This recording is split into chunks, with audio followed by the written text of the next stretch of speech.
Hello, my name is Cadet Warrant Officer Emily Martindale from 2505 Bishop Auckland Squadron in Durham, Northumberland Wing.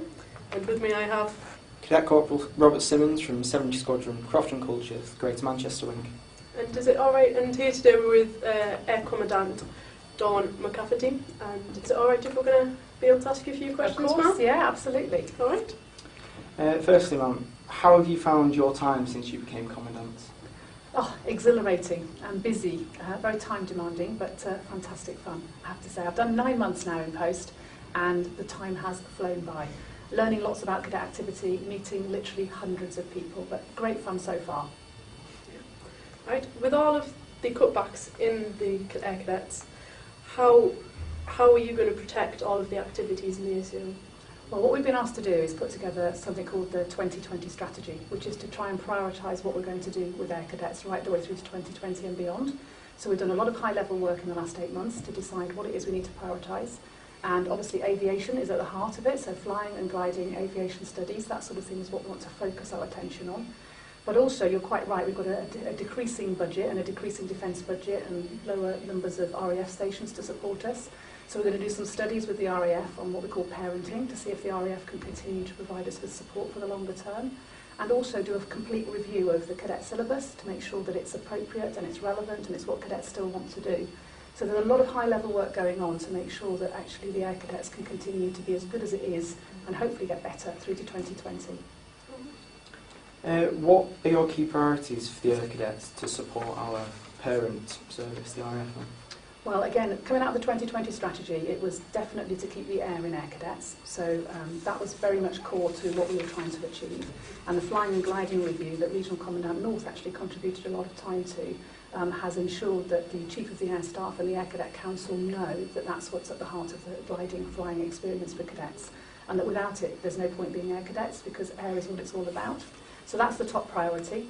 Another major priority is my adult volunteers, because whilst I can have lots of cadets, if I don't have adult volunteers to actually run all the activities and for them to be appropriately qualified and trained and willing to give their time, then again, I don't have an Air Cadet organisation. So my next big priority is to do a review of terms and conditions for the volunteers to make sure that they are well motivated to stay with us and to continue to deliver what is, after all, the vast majority of their time is given for free. So adult volunteers is another big effort. And I think the other priority probably is infrastructure. We've got an awful lot of our infrastructure is about 40 years old or more, and some of it's in not very good shape. I've got a very small infrastructure budget, so I need to make that go as far as possible and make sure that where you're meeting, all the huts and the facilities are as safe as possible and obviously as modern as possible so that you get good facilities to work within. So quite a lot of stuff there to try and take us forward to 2020. But we're thinking about all this stuff. We're not just sort of going around glad-handing and visiting cadet activities. We're thinking about a long-term strategy. And do you see a chance of more joint cadet activities with the Army and Sea Cadets? Very much so, and I think it's already happening. In fact, I was briefed this morning by your regional commandant that there's joint activity going on at sort of squadron and wing level. And I think really it is the way forward, but rest assured that it's not to be a joint cadet force. I don't want us all in purple uniforms. We very much want to have a light blue, Air Cadet focused cadet experience. But I think it's sensible to work with the Army Cadets and Sea Cadets, particularly to share the experience of their volunteers, and if they've got skilled people that could help us, and vice versa, shared facilities. And indeed on the infrastructure front, if we're building new facilities, it doesn't make sense to have individual Army and Sea and Air Cadet facilities, but to build joint facilities. So very much, I think, seeing us working together, but maintaining our independence. To go on from one of your early answers, ma'am, how can we increase the numbers of cadets and our volunteers in our organisation? Okay, well, one of the key things we need to do, I think, is to have an adult recruitment campaign so that we can actually let people know out there who want to be volunteers, and there are many thousands of them, just what the Air Cadets can offer as a volunteer experience. And we haven't really had a proper campaign for quite a few years. So I'm in the process of trying to get the funding to allow us to do a campaign. And that's to recruit not just for what you would see as the VRT officers, the commissioned officers, but the senior NCOs, the CIs, civilian committee members, padres and gliding instructors. So the whole sort of spread of volunteers, what we want to try and recruit to. And I think that, if we can get the right numbers of adult volunteers recruited with the right calibre and the training, that will help us grow cadets. I think one of the limiting factors we've got on growing cadets is the size of some of the facilities we've got. So again, whilst we might be asked to grow cadets, there are some squadrons that have got waiting lists that can't take the cadets in, either because they haven't got enough adult volunteers, or often because they can't fit them in the building because of fire regulations, etc.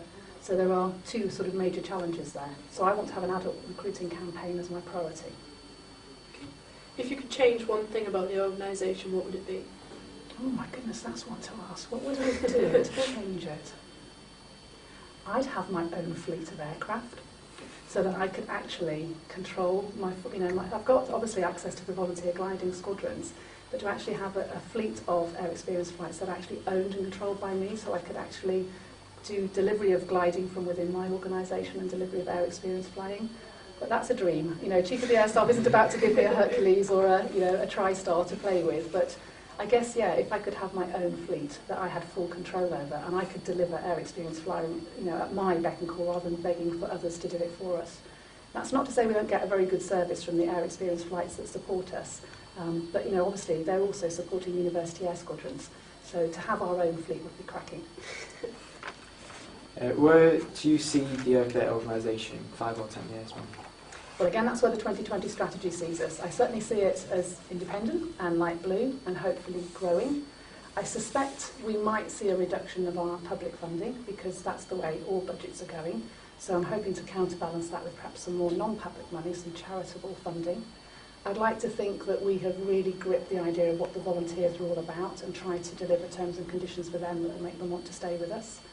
And I don't want to expand the cadet experience particularly, I just want to make sure that it's really relevant.